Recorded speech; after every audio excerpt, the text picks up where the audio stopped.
Muchas gracias, congresista Ávila. Tiene la palabra congresista Violeta. Gracias, presidente. Presidente, quiero insistir en lo que venía mencionando hace unos minutos.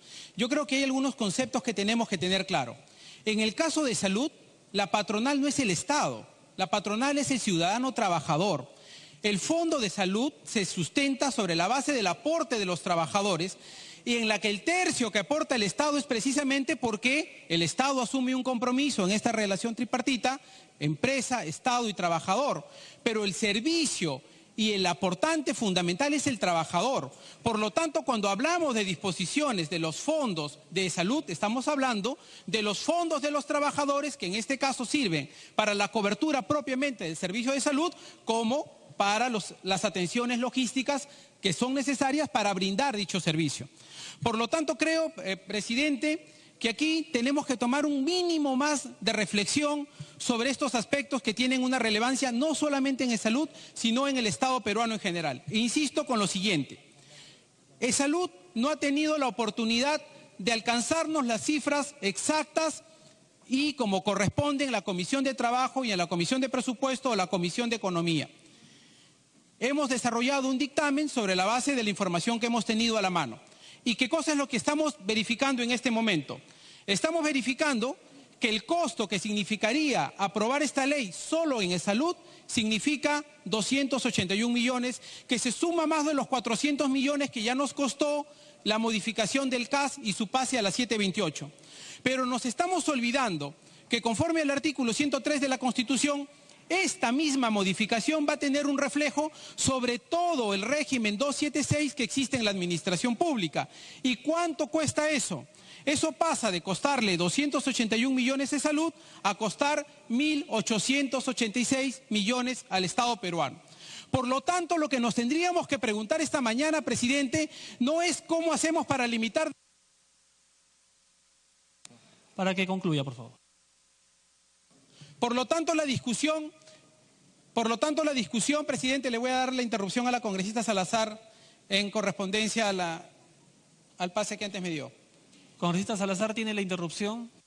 Presidente, sí, lo que tendríamos más bien que preguntarle, presidente, al Ejecutivo y al presidente Martín Vizcarra, que también piense también en los trabajadores del Ministerio Público, pues, ¿no? Porque nosotros ya, este Congreso también aprobó el pase de los CAS, que también tenían un derecho laboral.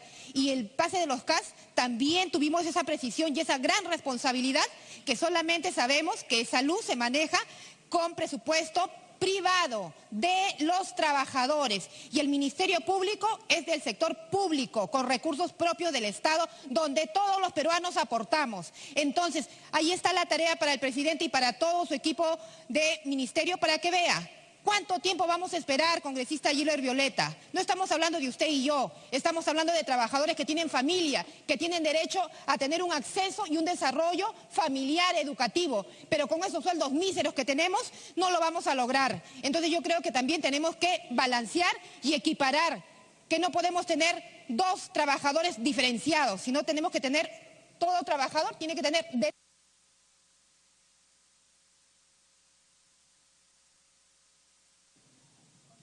Congresista Violeta, para que continúe. Gracias, presidente. Creo que la congresista Salazar no entendió mi idea, así es que voy a tener que recapitular. En el siguiente sentido, y no lo digo con mala fe, en el siguiente sentido, nosotros creemos que efectivamente los trabajadores tienen que tener los derechos que correspondan. Probablemente la congresista Salazar, como quien le habla, tengamos no solamente familiares que son beneficiarios de salud, como todos los peruanos, sino también trabajadores y funcionarios que pueden estar alcanzados por este régimen. Pero el tema es el siguiente, lo que este Parlamento tendría que pensar no es de dónde sacamos 281 millones para pagar a los trabajadores de salud, sino de dónde sacamos 1.880 millones que necesitamos para poder pagar a todos los trabajadores del régimen 276. Esa tendría que ser la reflexión de este Parlamento. ¿Cómo hacemos para dar una ley que no sea inequitativa, desigual, discriminatoria, que no permita asignarle derechos a un grupo y discriminar a otro gran grupo? ¿Por qué los trabajadores? Congresista Violeta, le hemos dado un minuto adicional de su tiempo. Por favor, le ruego que concluya. Gracias, presidente. Entonces, ¿cómo hacemos para asignarles derechos también a los trabajadores de educación, a los trabajadores del Ministerio Público, a los trabajadores del MINSA y de los otros sectores del servicio público? Lo que necesitamos son 1.880 millones, presidente. Por eso lo que nuestra bancada propone es que podamos ir a un cuarto intermedio o plantear una cuestión previa para que la comisión respectiva de Economía o la comisión de Presupuesto pueda darnos un dictamen que sea íntegro y que nos permita ver de dónde sacamos el dinero para pagar estos derechos. Gracias, presidente. Ok.